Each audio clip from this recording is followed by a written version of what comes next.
अब सत्ता से जुड़ी उस खबर की बात करते हैं जिसमें वैश्विक तबाही और बर्बादी वाले संकेत हैं, जिसके बाद ये सवाल उठ रहा है कि क्या कुछ वर्ल्ड लीडर्स दुनिया को महाविनाश की तरफ ले जा रहे हैं और क्या तीसरा विश्व युद्ध शुरू हो चुका है।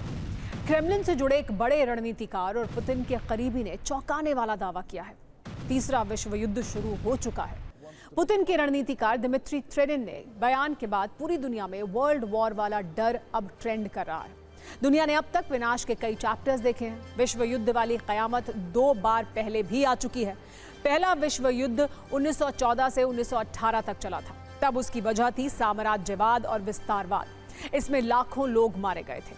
दूसरा विश्व युद्ध 1939 से 1945 तक चला था। तब करीब 7 से 8 करोड़ लोग मारे गए थे। यह विश्व युद्ध पोलैंड पर जर्मनी के आक्रमण के बाद शुरू हुआ था। रूस के रणनीतिकार दिमित्री त्रेनिन के मुताबिक अब दुनिया तीसरे विश्व युद्ध के युग में है, लेकिन ये पहले 2 विश्व युद्ध से अलग है, क्योंकि ये सिर्फ बम बारूद और विध्वंसक हथियारों वाला युद्ध नहीं है, बल्कि ये महायुद्ध का हाइब्रिड मॉडल है, जिसमें ट्रेड वॉर, साइबर अटैक, जासूसी सब कुछ शामिल है।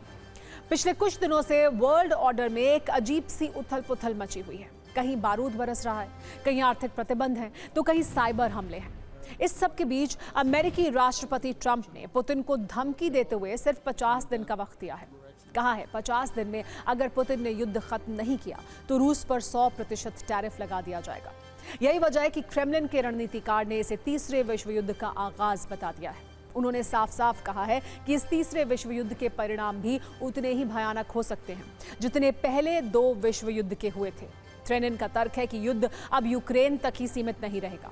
इस युद्ध की आग मध्य एशिया, अफ्रीका और लैटिन अमेरिका तक फैलेगी। पश्चिमी ताकतों से लड़ने में अब रूस अकेला नहीं रहा है। ये युद्ध पश्चिमी देशों और बाकी दुनिया के बीच का है। आधुनिक दुनिया का ये महायुद्ध अब कई स्तर पर लड़ा जा रहा है, जो सिर्फ मिसाइलों और टैंकों तक सीमित नहीं है। ट्रेनिन के मुताबिक ये सभ्यताओं की लड़ाई है और ग्लोबल पावर का संतुलन बनाने के लिए जरूरी है।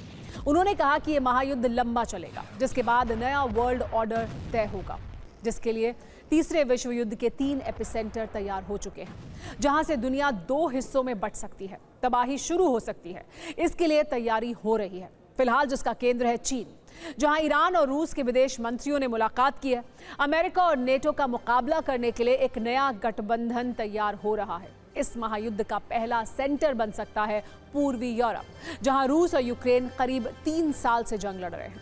युद्ध के मैदान में बेशक रूस के सामने यूक्रेन दिखाई दे रहा है, लेकिन सब जानते हैं कि यूक्रेन के पीछे की असली ताकत अमेरिका और नेटो है। यूरोपीय देश ब्रिटेन, जर्मनी और पोलैंड भी यूक्रेन के साथ हैं। अमेरिका के सहयोगी जापान और दक्षिण कोरिया भी यूक्रेन के पक्ष में हैं। लेकिन अमेरिका के विरोधी चीन, ईरान और उत्तर कोरिया खुलकर रूस के साथ खड़े हैं।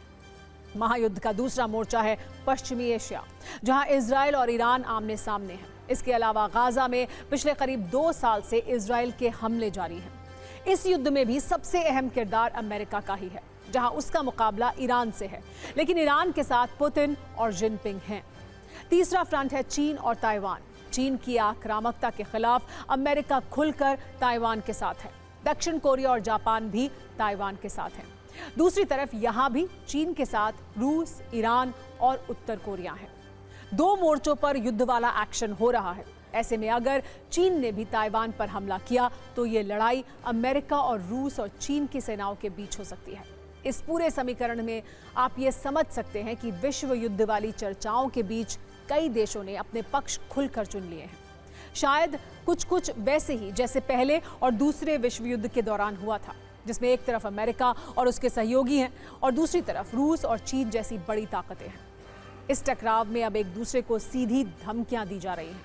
कोई टैरिफ की धमकी दे रहा है तो कोई परमाणु बम की धमकी।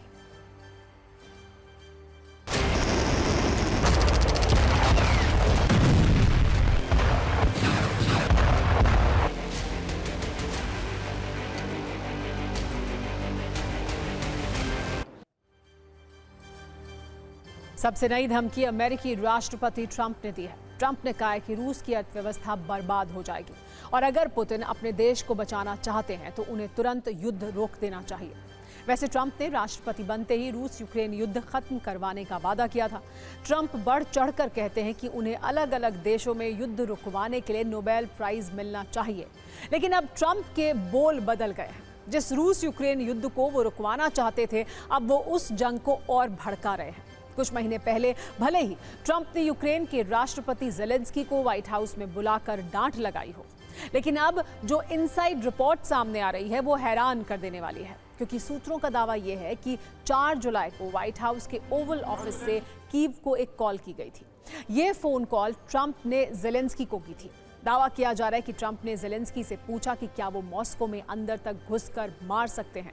अमेरिकी राष्ट्रपति ने इस फोन कॉल में ज़ेलेंस्की को यूक्रेन पर बहुत बड़ा हमला करने के लिए उकसाया था। यानी जो डोनाल्ड ट्रंप दुनिया को शांति का संदेश दे रहे थे, वो पर्दे के पीछे से साजिश कर रहे हैं। इस बातचीत के बाद ही ट्रंप ने यूक्रेन को हथियार देने का ऐलान कर दिया।